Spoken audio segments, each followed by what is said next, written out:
हाँ तो भाई, क्या हाल है आप सभी के। चलिए, तो जैसा कि आपको पता है, चैप्टर नंबर 8 चल रहा था और जिसका नाम था पादपों में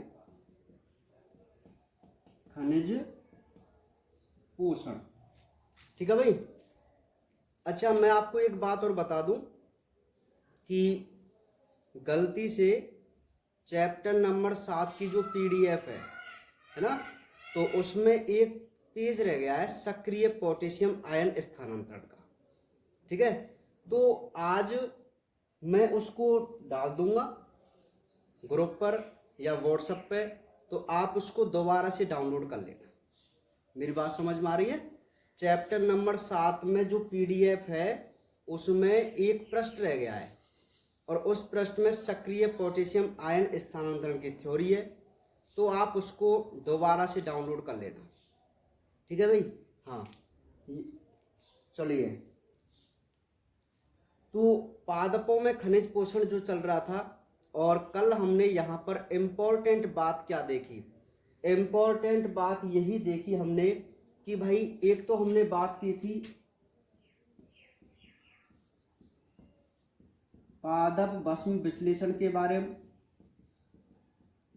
ठीक है, तो ये जो पादप भस्म विश्लेषण मेथड था, ये मेथड केवल इसलिए था कि पौधों में कौन कौन से खनिज तत्व होते हैं, इस चीज का पता लगाने के लिए हम इस विधि का प्रयोग करते हैं। ठीक है, लेकिन जो हमारे पास दो विधि थी इसके अलावा, बालू संवर्ध और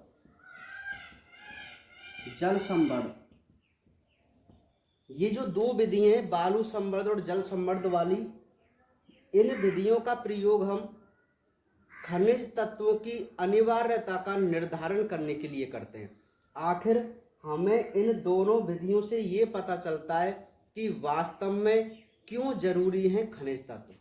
समझ में आ गई बात। तो कल हमने यहाँ तक बात कर ली थी, जो कि आपको पता है, तो आपको यहाँ तक तो कोई दिक्कत नहीं थी। ठीक है भाई। चलिए, आज हम नेक्स्ट जो बात करेंगे, और सबसे पहले हम बात करेंगे, नेक्स्ट जो टॉपिक है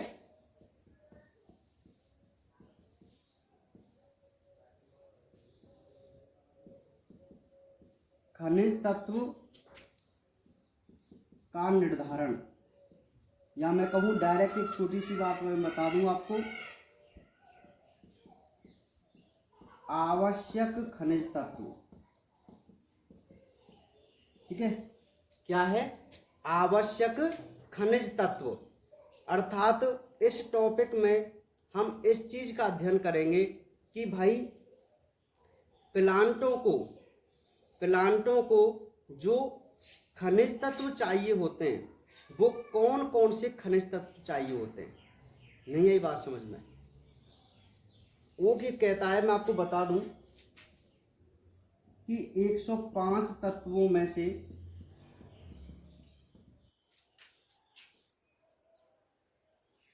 60 तत्व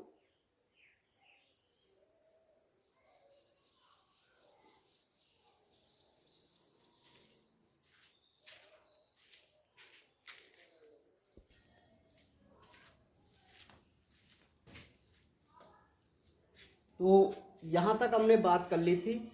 और अब जो हम नेक्स्ट बात करेंगे, अपना जो आज का टॉपिक है, वो हम बात करेंगे पौधों के अनिवार्य पोषक तत्व। ठीक है भाई, पौधों के अनिवार्य पोषक तत्व। तो ये टॉपिक क्या कह रहा है? ये टॉपिक कह रहा है कि भाई, प्लांटों में कौन कौन से ऐसे तत्व होते हैं जो उसके लिए अनिवार्य होते हैं। ठीक है, तो यहाँ हम कुछ एक बात बताएं तो ये कहता है कि जो 105 तत्व में से, भाई पृथ्वी पर 105 तत्व, शायद मेरे हिसाब से अब बढ़ गए, 108 के करीब है ना। तो 105 तत्व में से 60 तत्व की उपस्थिति पौधों में देखी गई। इनमें से 17 तत्व पौधों की वृद्धि के लिए आवश्यक होते हैं। इन्हें अनिवार्य तत्व कहते हैं।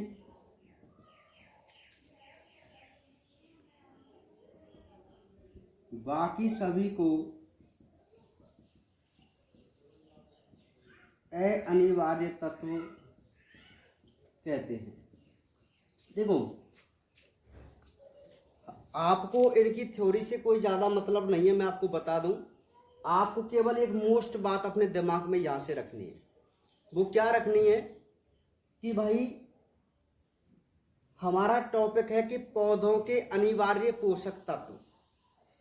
भाई तत्व तो बहुत हैं, जैसा लेखक कह रहा है कि टोटल पृथ्वी पर जो 105 तत्व हैं, उन तत्वों में से 60 तत्व प्लांटों में पाए जाते हैं, पौधों में। लेकिन फिर वो आगे ये कह रहा है कि इन 60 तत्वों में से मात्र 17 तत्व 17 एलिमेंट पौधों की वृद्धि, जनन या मैं कहूँ सारी क्रियाओं के लिए बहुत ज़्यादा आवश्यक होते हैं। अतः इन 17 तत्वों को हम अनिवार्य तत्व कहते हैं।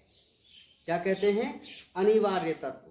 और बाकी के जो और तत्व हैं उन सभी को हम अनिवार्य तत्व कहते हैं।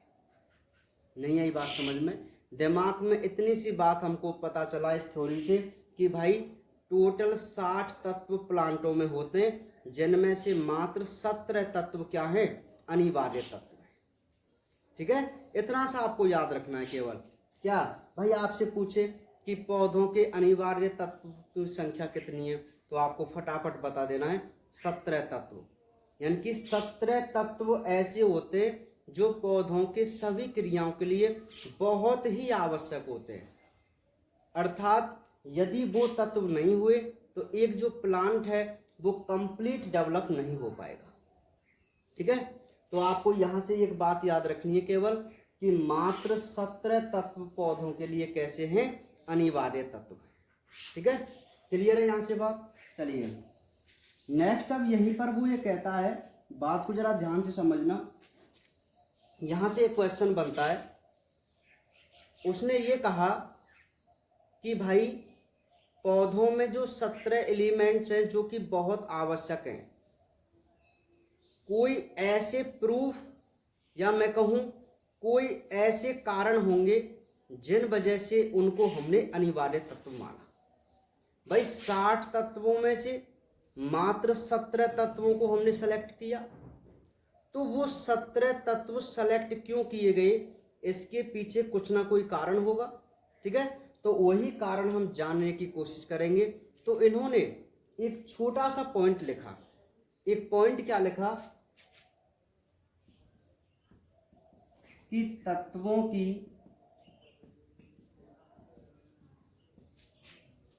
अनिवार्यता का निर्धारण निम्न तथ्यों से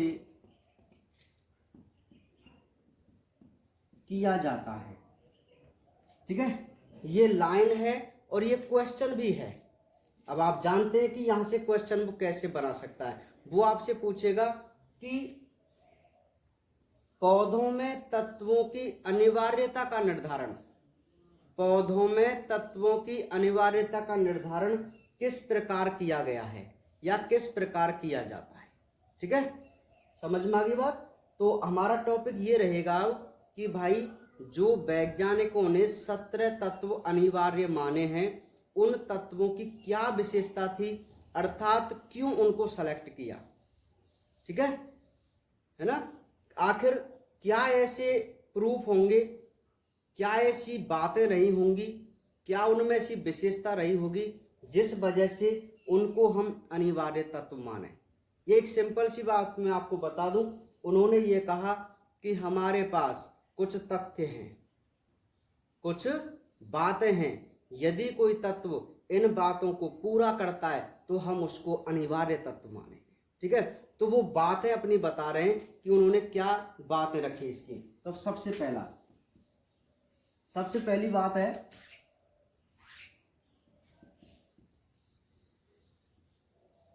ऐसे तत्व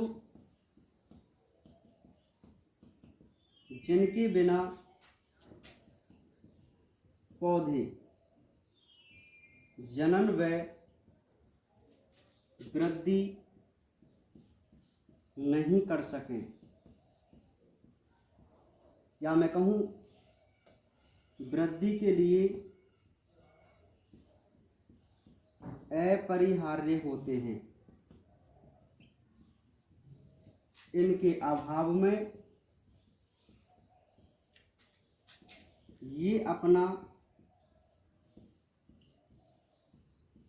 जीवन चक्र पूरा नहीं कर सकते।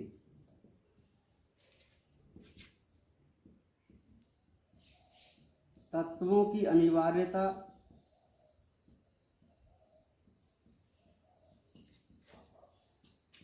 विशिष्ट होनी चाहिए, अर्थात अमुक तत्व की कमी को वही पूरा कर सके। नेक्स्ट,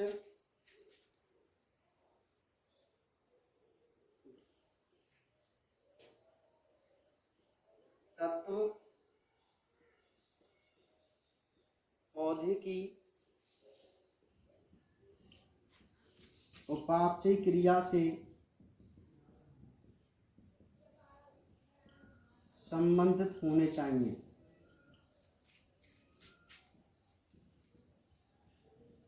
तत्व की कमी से विशिष्ट लक्षण उत्पन्न होने चाहिए। देखिए भाई, आपके सामने ये 4 पॉइंट हैं, और ये जो 4 पॉइंट है ना, वो ये सिद्ध करते कि आखिर पौधों के कौन कौन से अनिवार्य तत्व, मतलब कौन कौन से तो नहीं, कि ये पौधों के क्या होने चाहिए, अनिवार्य तत्व होने चाहिए। देखो, आप समझने की कोशिश कीजिए। वो ये कहता है कि भाई 60 तत्व थे, 60। अब उन्होंने देखा कि भाई कुछ ऐसे तत्व हैं इस प्लांट के अंदर जिनके बिना पौधे, अच्छा यहाँ मैंने लाइन थोड़ी चेंज की थी तो मैं आपको बता दूं, जिनके बिना यहाँ नहीं आएगा, है ना। यदि मैं अपरिहार्य नहीं लिखता तो मैं यहाँ जिनके बिना लिख सकता था, जो मैं पहले लाइन बना रहा था, है ना। तो देखिए भाई,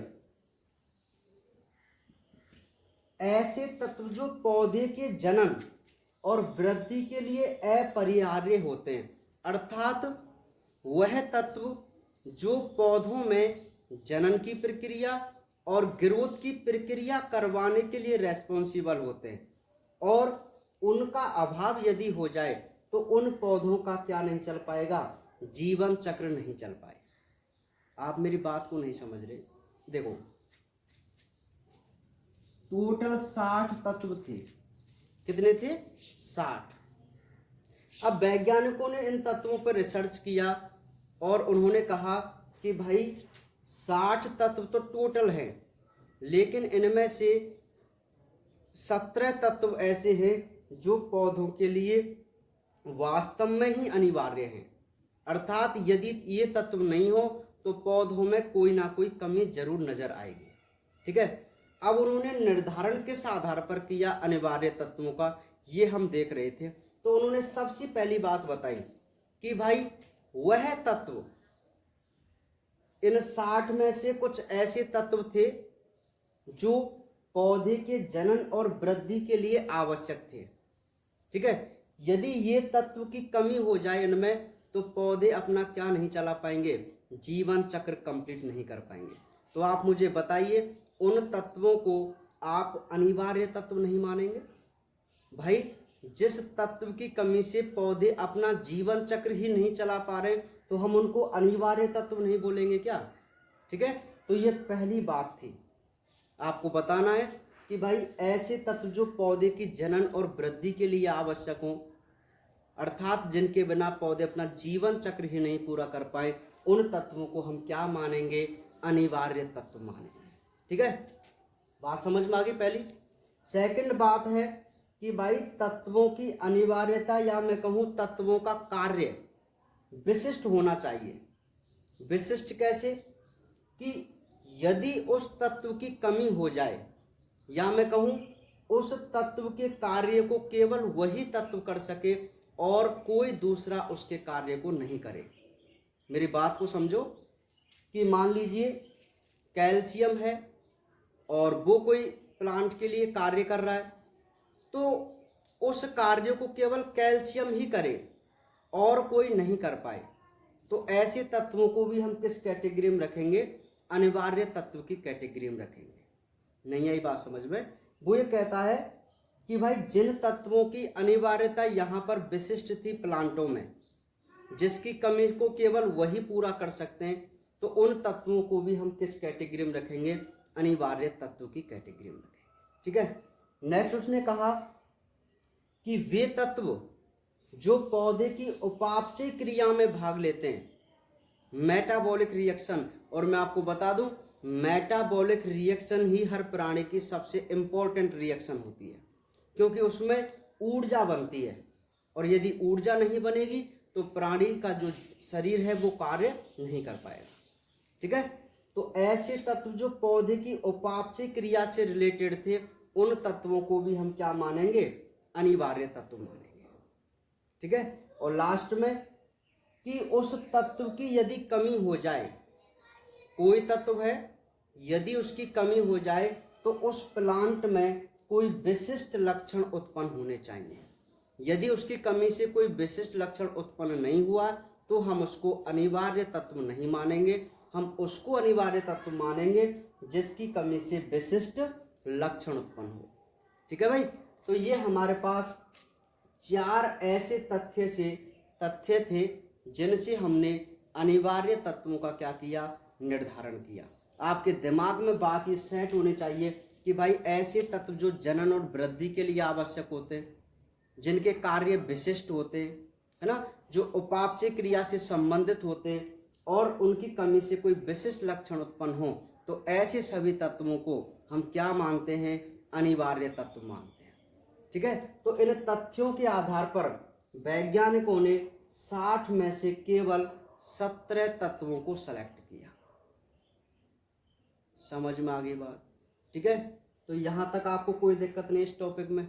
ठीक है भाई, चलिए तो नेक्स्ट अब हम बात करते हैं, ये तो हमारा एक क्वेश्चन हो गया अनिवार्य तत्व वाला। ठीक है भाई, नेक्स्ट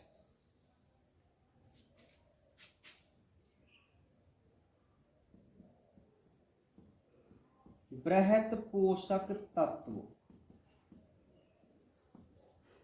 बृहत पोषक तत्व।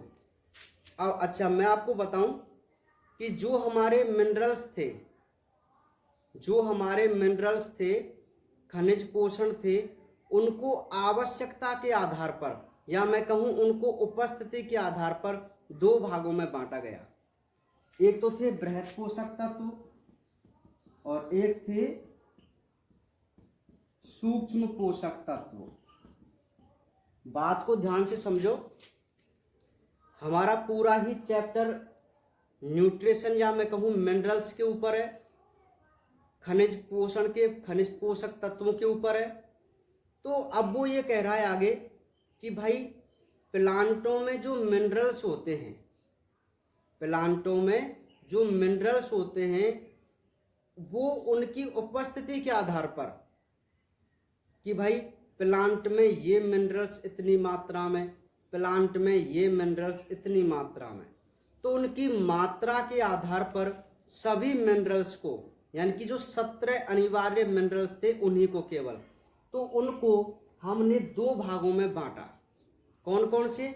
एक तो बृहद पोषक तत्व और एक सूक्ष्म पोषक तत्व। तो मैं आपको बताऊं, आपको यहाँ हेडिंग से कोई मतलब टॉपिक से कोई यहाँ ज़्यादा मतलब नहीं रखना है, केवल आप इन हेडिंगों को ही समझो। वो आपसे डायरेक्ट 1 नंबर का यहाँ से क्वेश्चन कर सकता है कि किन्हीं 4 बृहद पोषक तत्वों के नाम बताओ, किन्हीं 4 सूक्ष्म पोषक तत्वों के नाम बताओ। समझ में आ रही मेरी बात? क्वेश्चन किस प्रकार आएगा, आपसे वो डायरेक्ट पूछेगा कि भाई बृहद पोषक तत्व क्या होते हैं, कोई एग्जाम्पल दीजिए। सूक्ष्म पोषक तत्व क्या होते हैं, कोई एग्जाम्पल दीजिए। ठीक है, किसी भी प्रकार से वो आपसे क्वेश्चन पूछ सकता है, तो हमें केवल इन हेडिंग को ही समझना है। तो देखिए, बृहद पोषक तत्व क्या होते हैं भाई? ऐसे पोषक तत्व जिनकी मात्रा 1 ग्राम शुष्क भार में 1 से 10 मिलीग्राम हो, उन्हें बृहद पोषक तत्व कहते हैं। ये 9 हैं।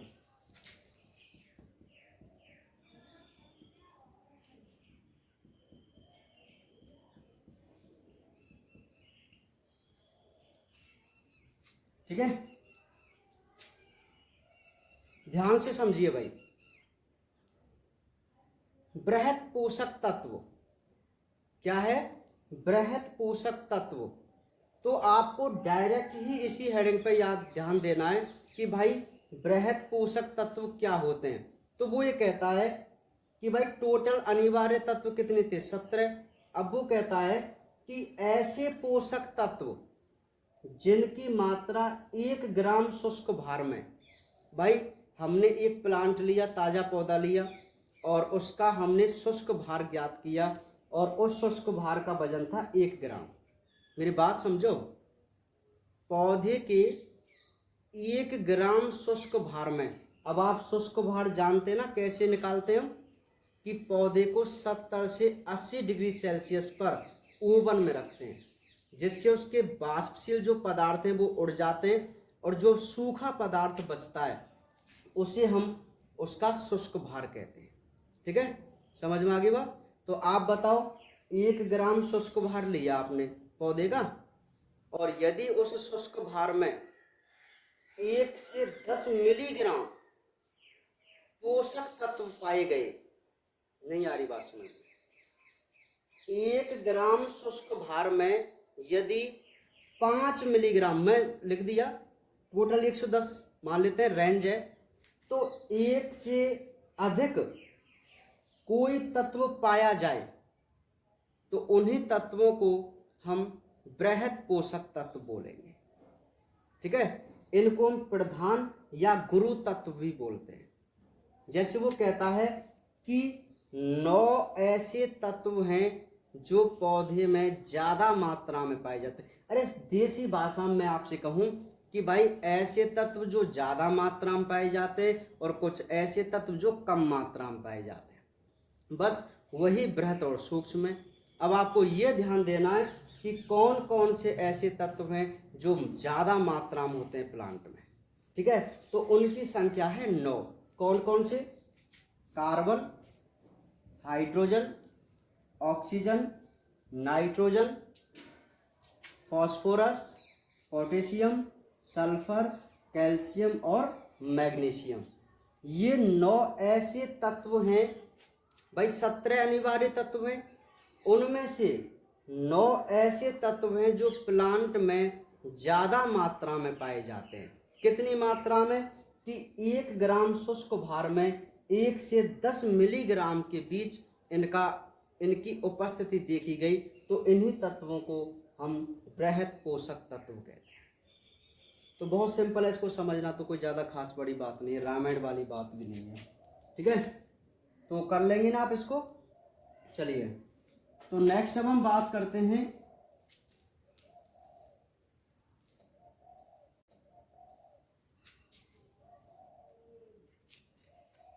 सेकंड है सूक्ष्म पोषक तत्व।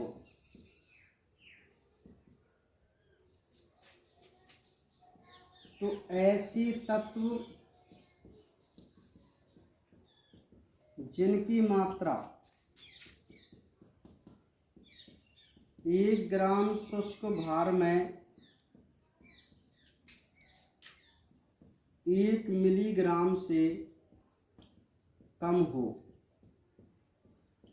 सूक्ष्म पोषक तत्व कहलाते हैं। इनकी संख्या 8 है।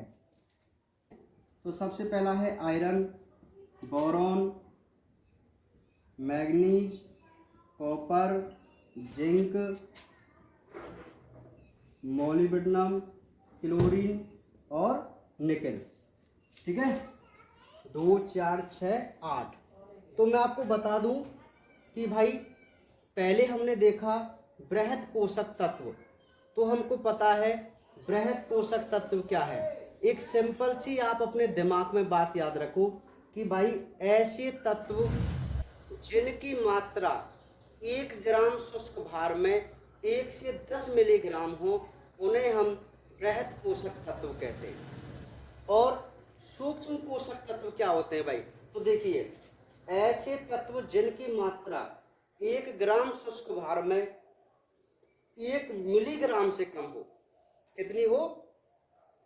1 मिलीग्राम से कम हो, उन्हें हम सूक्ष्म पोषक तत्व कहते हैं, जिनकी संख्या कितनी है? 8। आपको पता है ना, हमारे पास टोटल अनिवार्य तत्व कितने हैं? 17।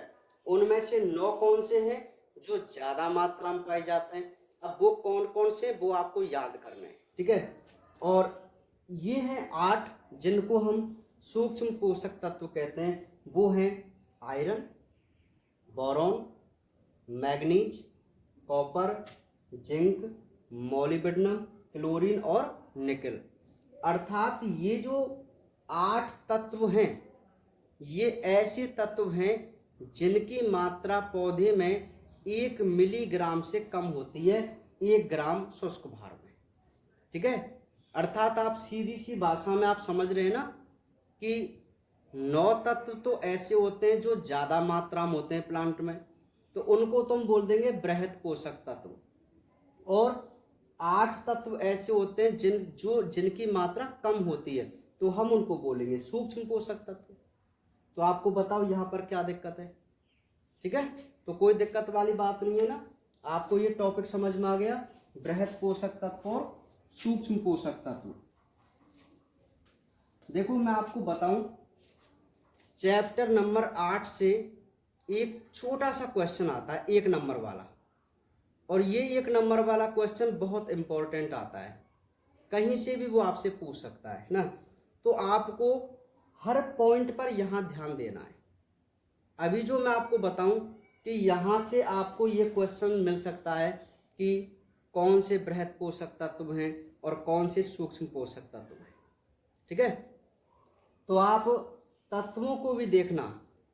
यदि आप पर पूरे तत्व याद नहीं होते हैं 17, तो आप ऐसा करना, कम से कम 2 3 तत्व तो याद करके चलना कि भाई 4 एग्जाम्पल आप बृहद के कर लेना और 4 एग्जाम्पल आप सूक्ष्म के कर लेना, क्योंकि आपसे वो पूरा तो नहीं पूछेगा, अधिकतर 2 आपसे पूछ सकता है कि 2 ऐसे तत्व बताओ जो बृहद पोषक तत्व हैं, है ना, इस प्रकार। चलिए अब नेक्स्ट यहाँ कुछ पॉइंट है, वो पॉइंट मैं आपको बता रहा हूँ। आयरन व बोरॉन को मध्यवर्ती पोषक तत्व कहते हैं। बात समझो। नेक्स्ट, एनपीके प्राथमिक पोषक तत्व हैं। कैल्शियम, मैग्नीशियम, सल्फर द्वितीयक पोषक तत्व है। देखो आपके सामने यहाँ पर मैंने 3 पॉइंट लिखे हैं और ये पॉइंट मतलब अपने आप में 1 नंबर के क्वेश्चन है।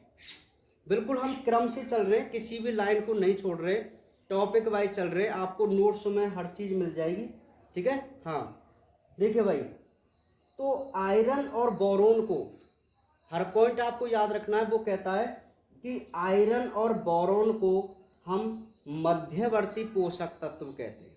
मतलब न तो इनको बृहत कह सकते हैं, न ही सूक्ष्म कह सकते हैं, इनको हम बोलते हैं मध्यवर्ती पोषक तत्व, ठीक है। अब वो आपसे यही से क्वेश्चन पूछ सकता है कि 2 मध्यवर्ती पोषक तत्वों के नाम बताओ, तो आयरन और बोरोन, ठीक है। इसी प्रकार से क्वेश्चन पूछे उसने, आपसे पूछ लेगा प्राथमिक पोषक तत्व कौन कौन से, तो आपको NPK याद रखना है, ठीक है। नाइट्रोजन, फास्फोरस, पोटेशियम, NPK, ये 3 ऐसे तत्व हैं जिनको हम प्राथमिक पोषक तत्व कहते हैं। ऐसे ही आपसे पूछ लेगा कि द्वितीयक पोषक तत्व क्या हैं, द्वितीयक पोषक तत्व क्या हैं, तो आपको बताना है कैल्शियम, मैग्नीशियम और सल्फर, ये द्वितीयक पोषक तत्व हैं, ठीक है। तो आपको ये 3 पॉइंट और याद हो जाएंगे। इन्हीं पॉइंटों से क्या है, 1-1 नंबर के क्वेश्चन आते हैं, ठीक है। तो आप इनको भी याद कर लेना भाई। बिल्कुल हम क्रम से चल रहे हैं, हर 1-1 पॉइंट को क्लियर करके चल रहे हैं, ठीक है। तो यहाँ तक आपको समझ में आ गया। नेक्स्ट इसी में, अब यहाँ से जब हम नीचे चलते हैं तो मैं आपको बता दूं कि वो हमसे एक और बात पूछता है, और उसने एक बात बताई, क्या, तत्वों को कार्य के आधार पर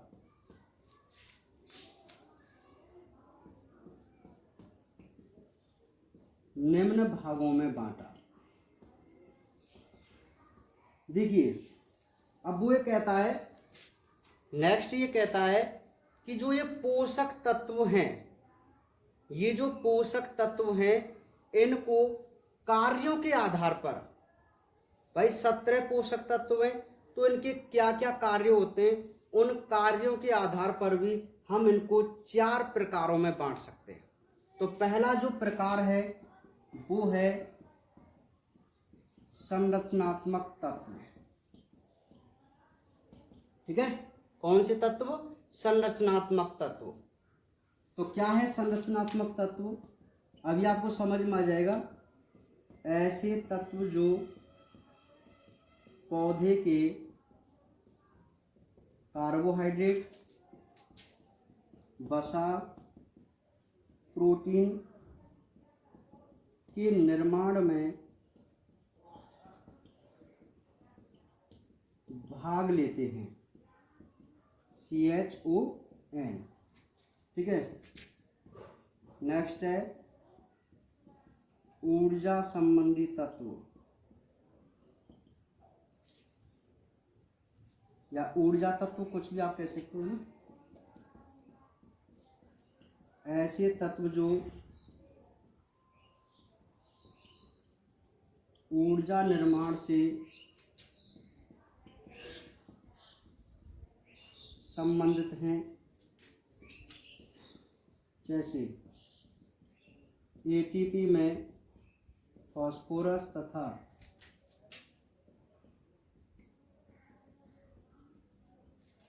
क्लोरोफिल में मैग्नीशियम, ठीक है।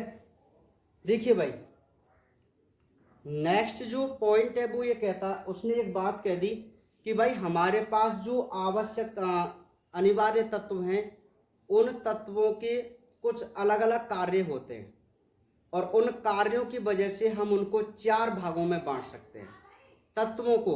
अब उन्होंने देखो कैसे बांटे, उन्होंने कहा कि कुछ ऐसे तत्व होते हैं जो प्लांट में केवल उसकी संरचना बनाने में ही भाग लेते हैं। अरे आप समझदार हैं, आप एक बात बताओ, जो तत्व अनिवार्य है तो उन सभी के अलग अलग कार्य होंगे, होंगे कि नहीं होंगे। तो कुछ ऐसे भी तो तत्व होंगे जो पौधे के लिए उसकी संरचना निर्माण में सहायता करेंगे, होंगे ना। तो उन्हीं तत्वों को आप क्या बोल देंगे, संरचनात्मक तत्व बोल देंगे। अब हम जानते हैं कि किसी भी जीव की जो संरचना या शरीर का निर्माण होता है तो उसमें कार्बोहाइड्रेट, वसा, प्रोटीन का अहम रोल होता है ना। तो बस सिंपल सी बात है, कुछ ऐसे तत्व जो प्लांट में कार्बोहाइड्रेट, वसा, प्रोटीन आदि का निर्माण करें, उन तत्वों को हम संरचनात्मक तत्व कह सकते हैं। और वो संरचनात्मक तत्व हमारे पास 4 हैं, CHON।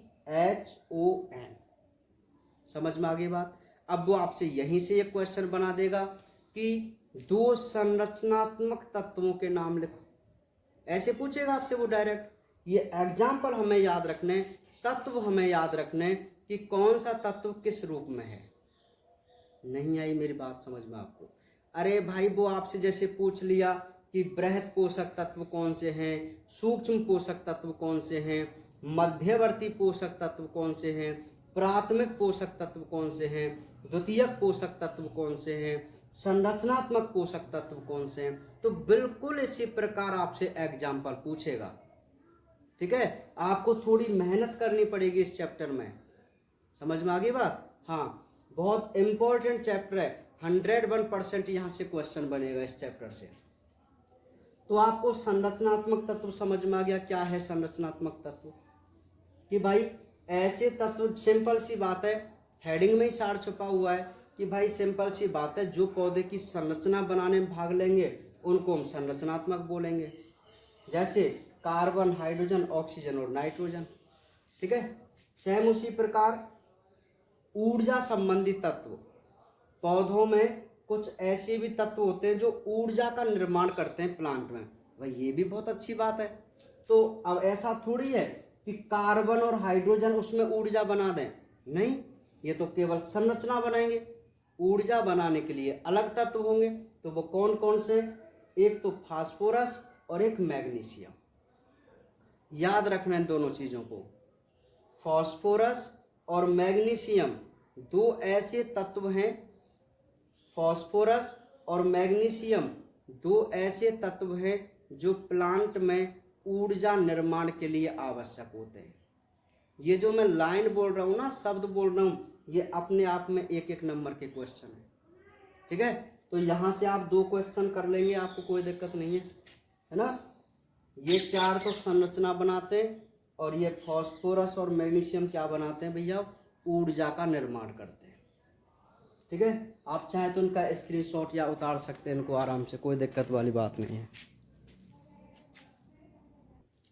ठीक है भाई, तो दोनों आपको बात समझ में आ गई। चलिए,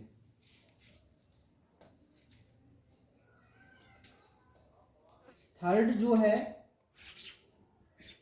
वो है एंजाइम सक्रियक। तो एक सिंपल सी बात है, ऐसे तत्व जो एंजाइम को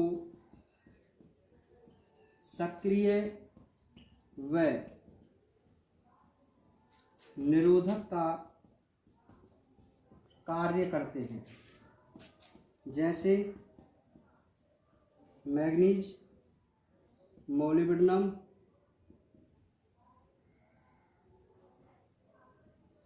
ठीक है, मैग्नीशियम। चलो 2 ही आप याद रखो, कोई दिक्कत वाली बात नहीं है। देखिए भाई, नेक्स्ट जो है वो है एंजाइम सक्रियक। क्या है? एंजाइम सक्रियक।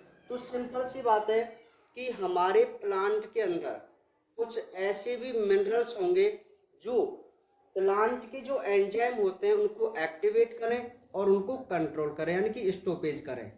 तो ऐसे तत्वों को हम क्या बोलेंगे? एंजाइम सक्रियक तत्व बोलेंगे। क्या बोलेंगे भाई? एंजाइम सक्रियक तत्व बोलेंगे। और वो हमारे पास 2 हैं, एक तो है मैग्नीज और एक है मोलिब्डेनम। नहीं आई बात समझ में? कौन कौन से भाई? एक तो मैग्नीज है और एक है मोलिब्डेनम। ठीक है, तो आप इनको भी नोट कर सकते हैं। ठीक है, चलिए अब लास्ट जो है उसको कोई भागों में नहीं बांटा, केवल एक डायरेक्ट पॉइंट बोल दिया है कि वे तत्व जो कोशिका के परासरणी कार्यों का संतुलन करते हैं, जैसे पोटेशियम और क्लोरीन। तो आपको चौथा प्रकार भी याद रखना है, वो आपसे डायरेक्ट ये पूछ सकता है ऐसे दो तत्वों के नाम बताओ। आपसे दो से ज्यादा नहीं पूछेगा, ये मैं आपसे गारंटी के साथ कह रहा हूं, ठीक है। ऐसे दो तत्वों के नाम बताओ जो कोशिका के परासरणी कार्यों का संतुलन करते हैं। तो आपको बताना है पोटेशियम और क्लोरीन, ठीक है। तो ये ऐसे तत्व हैं जो कोशिका के लिए परासरणी कार्यों का क्या करते हैं, संतुलन करते हैं, ठीक है। तो आपको ये टॉपिक समझ में आ गया। एक बार मैं इसी को और रिवाइज करा दूं, बहुत छोटी सी बात में। देखिए, सबसे पहले थे हमारे पास कौन से तत्व, संरचनात्मक। सिंपल सी बात ये हो गई, ऐसे तत्व जो प्लांट की संरचना के लिए जिम्मेदार होते हैं उन्हें हम संरचनात्मक तत्व बोलते हैं, जैसे CHON, ठीक है। दूसरा है ऊर्जा संबंधी। तो ऊर्जा संबंधी हमारे पास दो हैं, फास्फोरस और मैग्नीशियम, ठीक है। नेक्स्ट जो हम बात करते हैं वो है एंजाइम सक्रियक। और एंजाइम सक्रियक में जैसे मैंने आपको बताया मैग्नीशियम, मॉलिब्डेनम, है ना। चाहे आप और लिखें तो मैग्नीज और जिंक भी लिख सकते हैं, 4 भी लिख सकते हैं आप, है ना। बाकी आप कोई से भी 2 याद रखना, चल जाएगा काम, ठीक है। और नेक्स्ट हमने देखे परासरणी कार्य, जिनको हम पोटेशियम और क्लोरीन कहते हैं, ठीक है। तो मैं आपको एक सुविधा की चीज बताऊं, आप इसका स्क्रीनशॉट लीजिए। क्यों? क्योंकि इसमें आपको डायरेक्ट तत्व भी मिलेंगे और आपसे यही क्वेश्चन पूछा जाएगा। कैसे? कि संरचनात्मक तत्व कौन कौन से हैं, ऊर्जा संबंधी तत्व कौन कौन से हैं, एंजाइम सक्रियक तत्व कौन कौन से हैं, और परासरणी कार्यों को संतुलन करने वाले तत्व कौन कौन से, ठीक है। तो यहाँ से आपको ज़्यादा सुविधा रहेगी। हम हर एक पॉइंट को क्लियर करते हुए चल रहे हैं। क्यों? क्योंकि यहाँ से 1 नंबर का क्वेश्चन आता है तो भाई आपके लिए बहुत टिपिकल वाली बात हो जाती है, क्योंकि आपको यहाँ पर बहुत माइनर रूप से स्टडी करनी पड़ेगी। इस चैप्टर में 8 पार्ट में आपको बहुत माइनर रूप से स्टडी करनी है, डीपली मतलब, ठीक है। हाँ, तो अब तक आपको यहाँ तक समझ में आ गया क्या है, ये 4 प्रकार के तत्व आपको समझ में आ गए, ठीक है। अब नेक्स्ट यहाँ पर फिर और पॉइंट है, मैं आपको बता दूं वो क्या पॉइंट है, समझना। हर पॉइंट को मैं क्लियर कर रहा हूं। वो ये कहता है कि जो तत्व मृदा में होते हैं उन्हें खनिज तत्व कहते हैं। क्या कहते हैं? खनिज तत्व। जो मृदा में नहीं होते उन्हें अखनिज तत्व कहते हैं। तो CHON अखनिज तत्व हैं जिनको पौधे वायुमंडल से प्राप्त करते हैं। नोट, नाइट्रोजन को उच्च वर्गीय पौधे मृदा से प्राप्त करते हैं। अतः 14 खनिज तत्व व 3 अखनिज तत्व हैं। देखिए भाई, मैंने यहाँ पर कुछ पॉइंट लिखे हैं जो कि बहुत ही इंटरेस्टिंग पॉइंट हैं। अब वो क्या क्यों है भाई इंटरेस्टिंग, जरा ध्यान से आप समझो। वो आगे कहता है कि भाई पौधे, या मैं कहूँ जो हमारे पास तत्व हैं, उन तत्वों को पौधे मृदा से लेते हैं और वायुमंडल से लेते हैं। तो इसने एक सिंपल सी बात बताई, एक इनके बीच डिफरेंट किया, इनको डिवाइड किया इनकी उपस्थिति के आधार पर। क्या किया कि भाई जो तत्व मृदा में होंगे उनको तो बोलेंगे खनिज तत्व, और जो तत्व मृदा में नहीं होंगे उनको बोलेंगे अखनिज तत्व। समझ में आ गई बात। अब आपसे डायरेक्ट उसने ये क्वेश्चन पूछ लिया कि अखनिज तत्व कौन कौन से हैं। अखनिज, तो आपके दिमाग में एक बात घूमेगी कि भाई अखनिज तत्व वे होते हैं जो वायुमंडल से प्राप्त किए जाते हैं, न कि मृदा से। ठीक है। अब वायुमंडल से हम 4 तत्वों को प्राप्त करते हैं प्लांट: कार्बन, हाइड्रोजन, ऑक्सीजन और नाइट्रोजन। समझ में आ गई बात। ये जो 4 तत्व है ना, ये 4 तत्व ये ऐसे तत्व हैं जिनको प्लांट वायुमंडल से एक्सेप्ट करते हैं, ग्रहण करते हैं। तो इन तत्वों को हम क्या बोलेंगे? अखनिज तत्व बोलेंगे।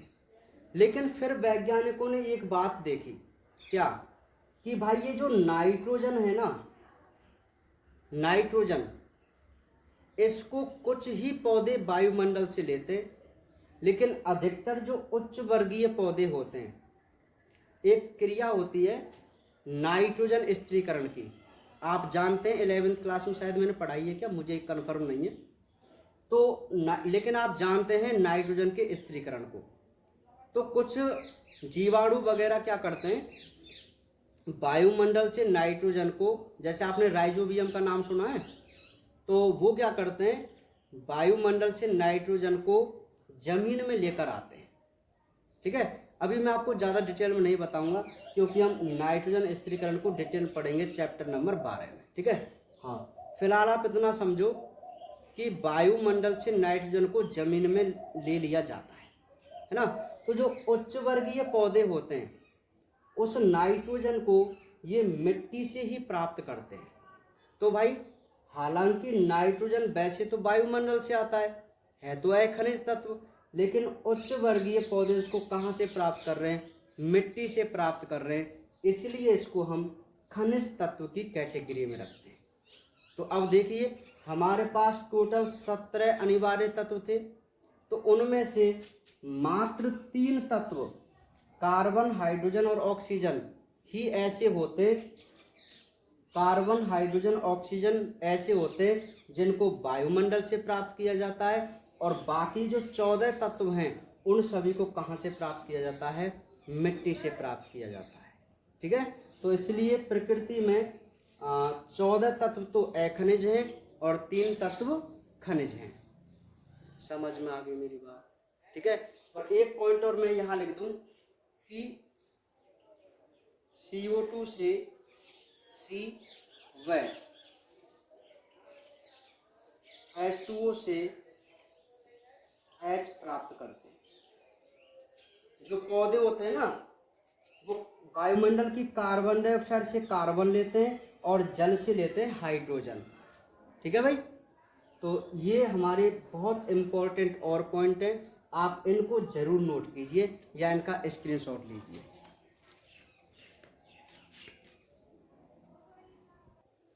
ठीक है। हाँ, तो आपको बात समझ में आ गई, तो अब आराम से कर सकते हैं ना, कोई दिक्कत वाली बात नहीं है ना। यहाँ ध्यानपूर्वक आपको समझना है कि खनिज और खनिज कौन से हैं, है ना। अच्छा, कई बार यहाँ से भी वो आपसे क्वेश्चन पूछ सकता है। ये जो मैंने लास्ट पॉइंट लिखा है कि अच्छा एक ऑक्सीजन और रह गया, सॉरी, जो CO2 से तो C प्राप्त करते हैं और O2 से क्या करते हैं? ऑक्सीजन O लेते हैं। भाई CHO है, भाई ये C है। पौधे किससे लेंगे? कार्बन डाइऑक्साइड से। हाइड्रोजन को किससे लेंगे? जल से। और ऑक्सीजन से O परमाणु किसको लेंगे? ऑक्सीजन अणु से। ठीक है। तो ये भी आप याद रखना कि भाई पौधे जो होते हैं हाइड्रोजन तत्व को किससे लेते हैं, तो आपको बताना है जल से ग्रहण करते हैं। तो ये हमारे आपको पॉइंट समझ में आ गए। ठीक है। तो ये हमारा एक टॉपिक कंप्लीट हुआ।